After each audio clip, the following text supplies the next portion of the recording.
Welcome to Unrestrained, the podcast series from CPI.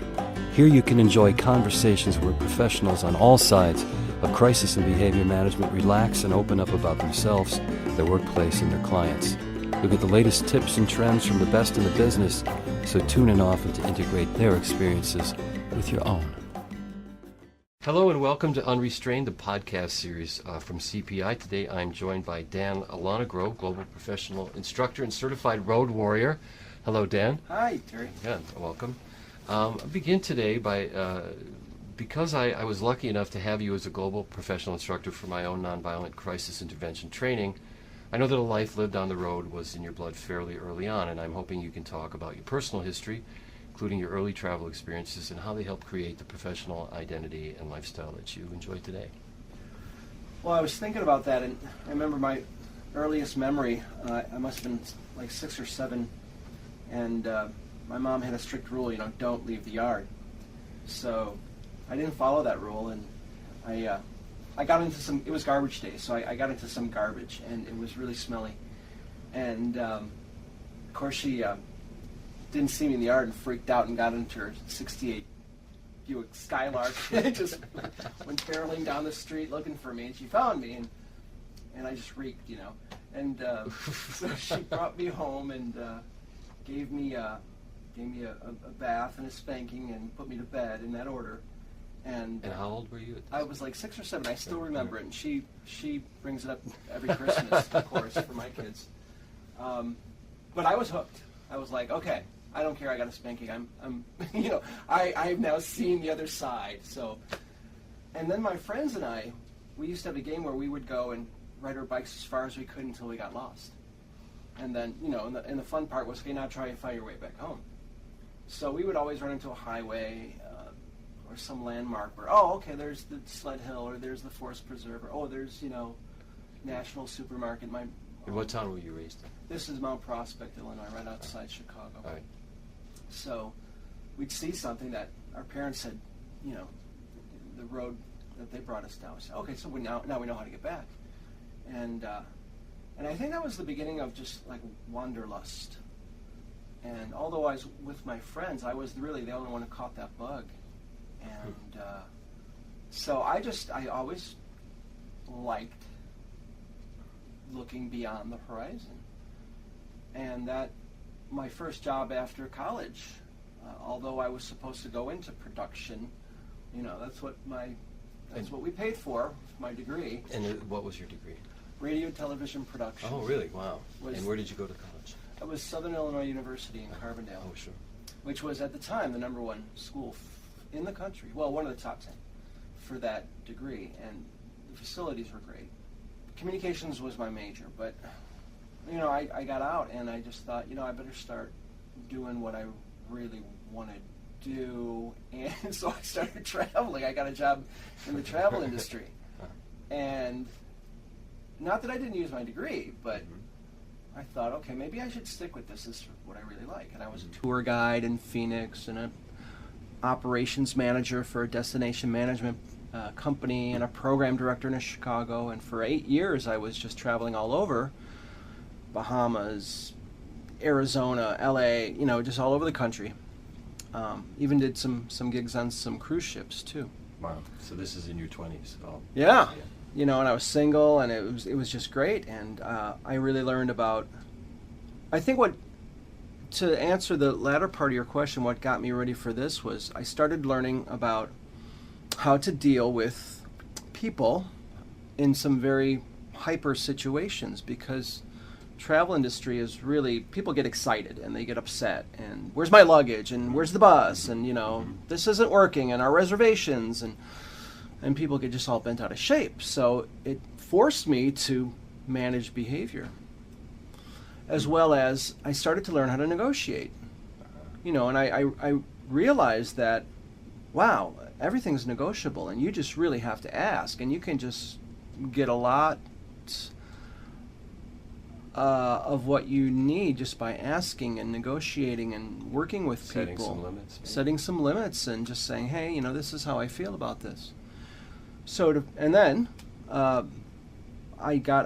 wanted to continue traveling, but I really wanted to go again, beyond the horizon as far as I could. So I saw this job for teaching English in Japan.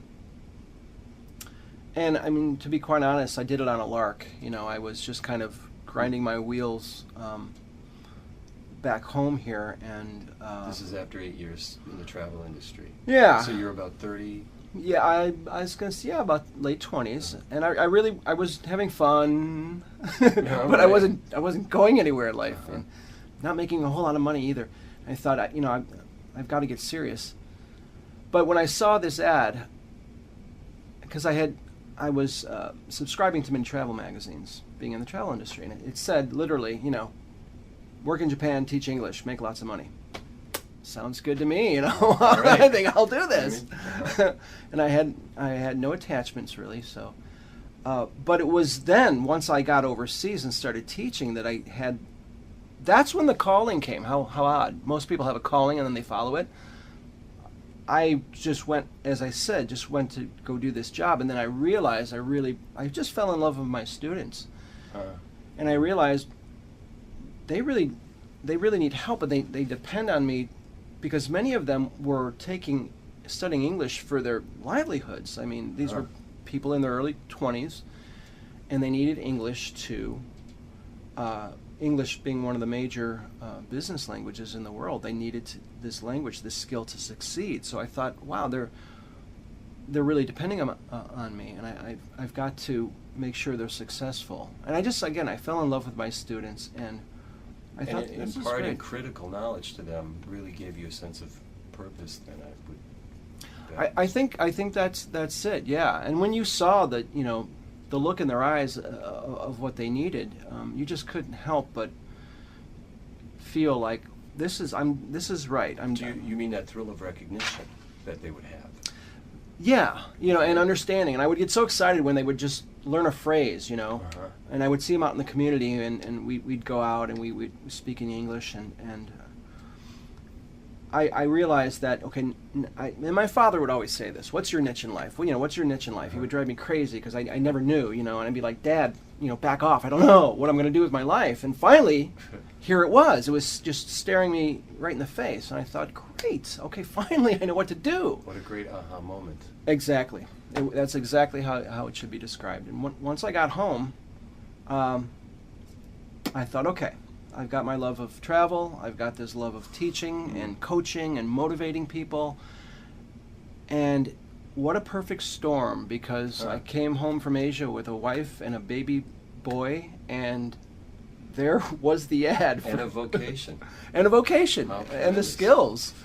And there's an ad for Crisis Prevention Institute saying, looking for professionals instructors. And I thought, this is perfect. What great timing. And it was, all the stars just aligned. So tremendous. That's how I got here, yeah. All right.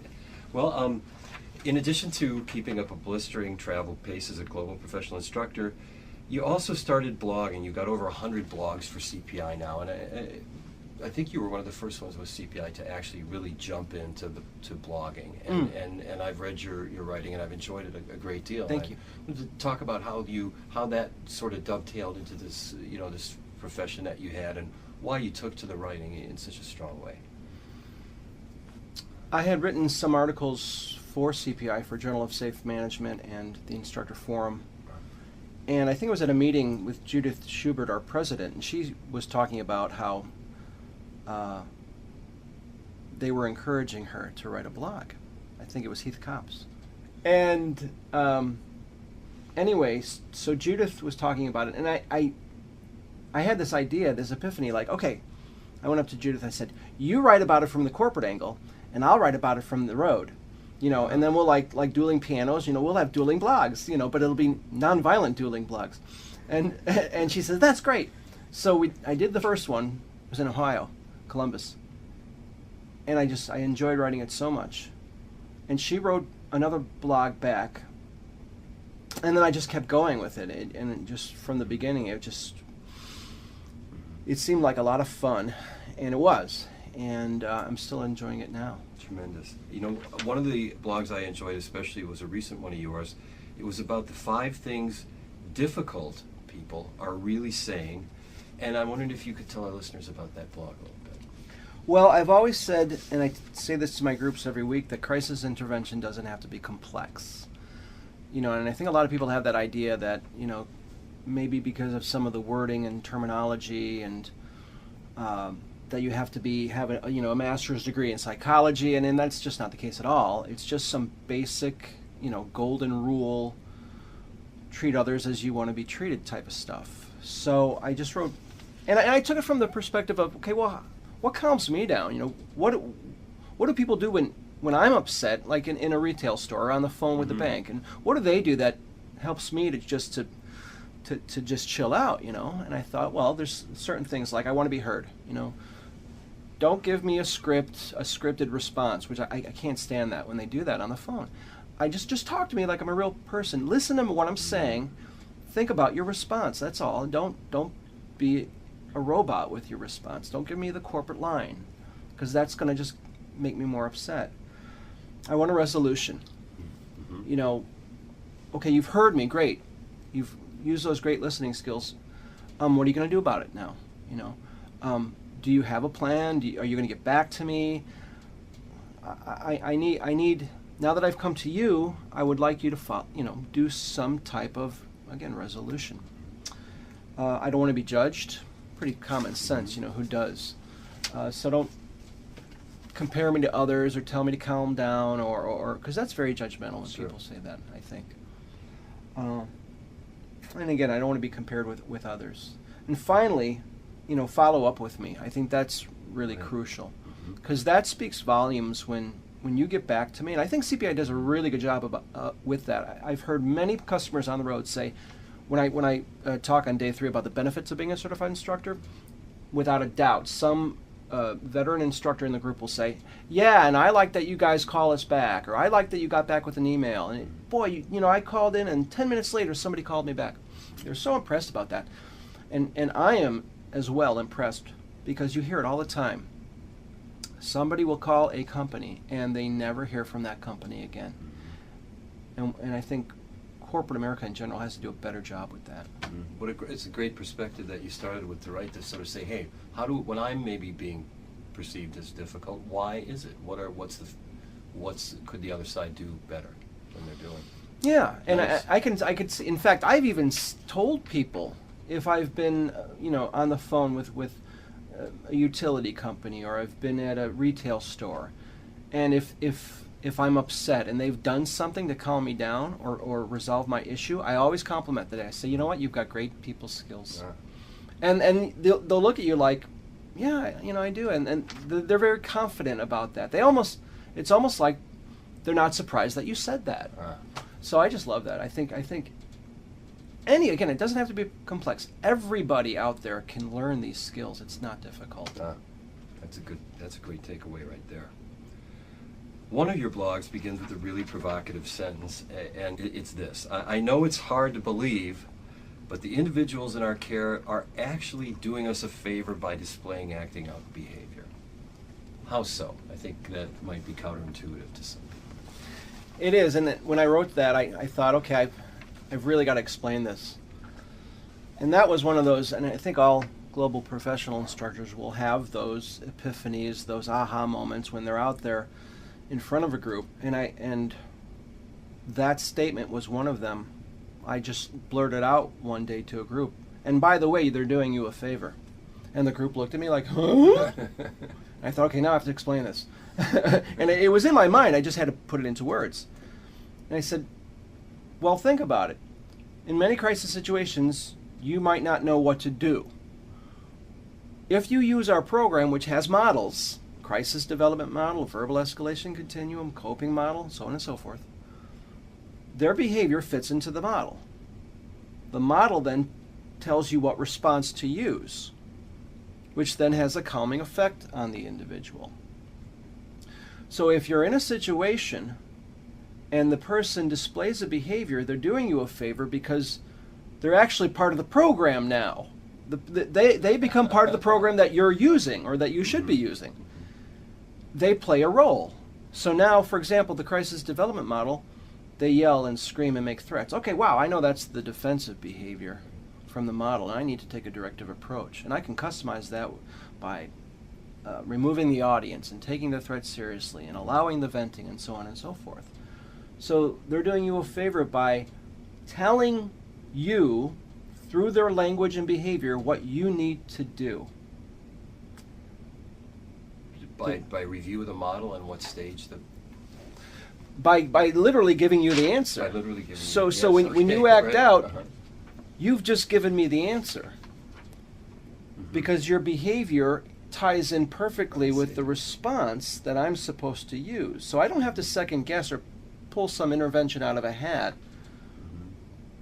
I know what to do because by you swearing, yelling, or being belligerent, you've told me what I need to do. I see. So I know that's kind of a twisted logic for some people, but Well, if it gives you orientation within the model about what step you're at, then you just can look across the integrated experience to what you're there. No. That's perfect. Okay, I okay. love how you said that. All right. They help you orient. And that goes back to what I said about getting lost and then seeing maybe a highway or a bridge or something that, oh yeah, my mom drives me to the dentist that way, and then I orient myself, I'm able to get back. That's a perfect analogy, Terry, right there. It's all about the patient, the client, the student, helping you orient to find where you need to go with the intervention. And isn't that doing you a favor? In my mind, it is. Bravo.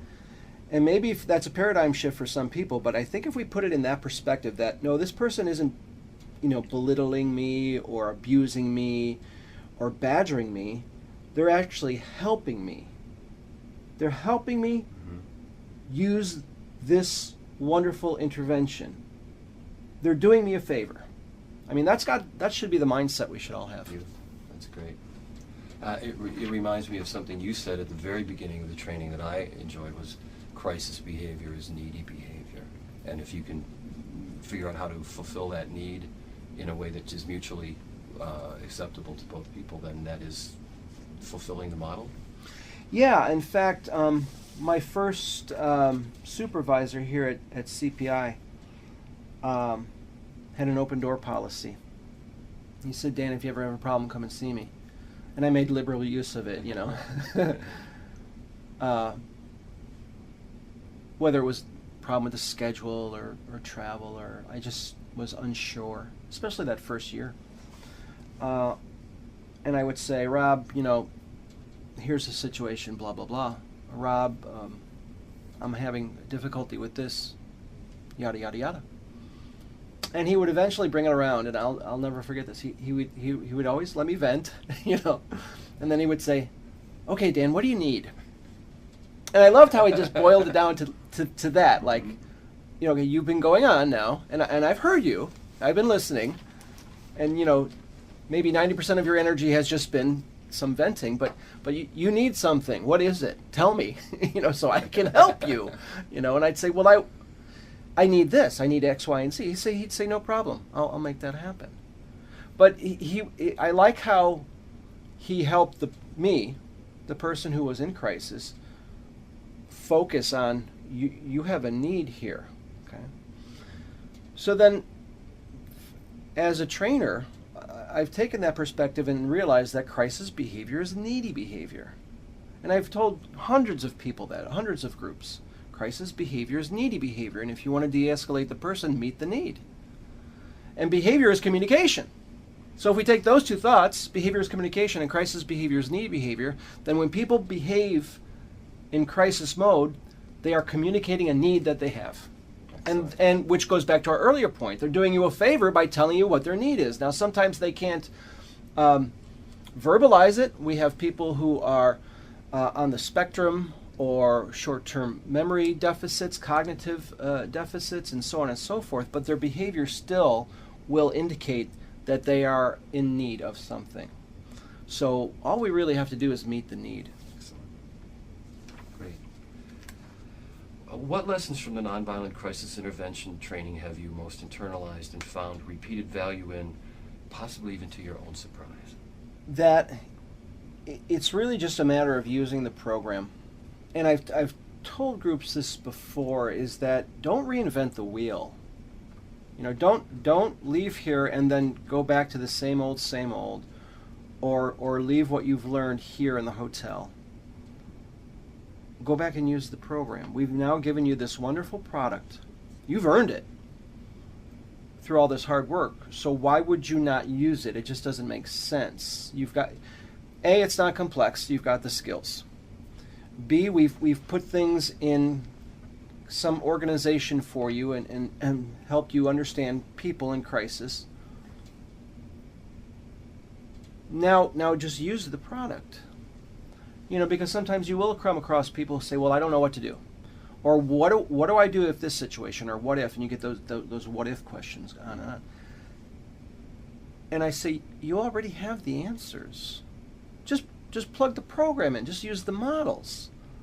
What does the behavior tell you? Whatever the behavior tells you, use the right response that we've given you. Don't reinvent the wheel, don't second guess. If you just use the program, you'll find that it's working for you. It's not going to work every time in every situation with every person, but in most situations, under most circumstances, with most people, most of the time, it's highly, highly effective. And the more you use it, the more success you're going to have, and the more confidence you're going to build, and the more competent you're going to become. And that will in turn then breed more success and more use of the program. And it's just like a wheel that once you push that wheel or that boulder down the hill, it just gains momentum and it just gets easier and easier and easier. And I have found that too. It's just like, wow, Nonviolent Crisis Intervention, where you been all my life? Boy, I wish I knew this 15, 20 years ago. And I find that people have that epiphany as well, and they'll say, wow, I could use this anywhere. And I say, yeah, you can. You could use it at the dentist's office, or you could use it outside. You could use it here in the hotel. Yes, it's designed for people in human service, but it's not something that you only use when you're at your job, 9 to 5. You should be using it all the time, and it's highly effective. And I think that's the biggest takeaway, the biggest thing that surprised me is that it's not just a job, it's a way of life, literally. All right. Well, that dovetails into the question I was going to say about the biggest takeaway from Nonviolent Crisis Intervention that you want people to know. And I think you've just expressed it, is that this model is exportable to, and if you trust the model and you have a basic functional knowledge of where you're at within it, that you will have an action step prepared that you can then trust, hopefully. Yeah, and share with others too. And that integrated experience that you have with somebody who does calm down as a result of your using of the program. Now you've just got a convert, because they realize that you are empathic, that you do care about them, that you do want to meet their needs, and it's like a domino effect, and that's going to affect them, which is going to affect everybody else they touch. And I think that's the greatest prize for me, or as far as what have I really enjoyed about this job, is that I know that I'm going to have an impact on people 3 generations down the line. And I don't mean age generation, but for example, I train a nurse to be a certified instructor. She in turn trains her staff at her hospital. They in turn treat their patients in a more empathic way. So the patient benefits, yet it came back to the instructor at that program, but that it even goes back earlier to CPI. So I have Crisis Prevention Institute to thank, because they trained me, they gave me the skills, they gave me the knowledge, so it just reverberates out there like a pebble in a pond. I know that's an old cliche, but it's true, and that ripple effect, and it goes on and on and on and on and on. Who knows how far down the line it could go to somebody's children, and that's just such a neat feeling. That's fantastic. Yeah, that's great. I think we're probably good. Is there any final thoughts that you want to share with? I think I'm spent. Yeah. All right. I can't think of anything else to say. All right. Thank you, Dan. Thank Dan Lonigro for being our guest today here on Unrestrained. Thank you, Terry. You're welcome. Thank you for listening to Unrestrained. Tune in again on August 27th for our 4th episode featuring Josh LeDouceur. CPI Senior Level Certified Instructor and Registered Practical Nurse at the Waypoint Center for Mental Health Care, north of Toronto, eh? Until then, this is Terry Vitone, hoping your intention is prevention.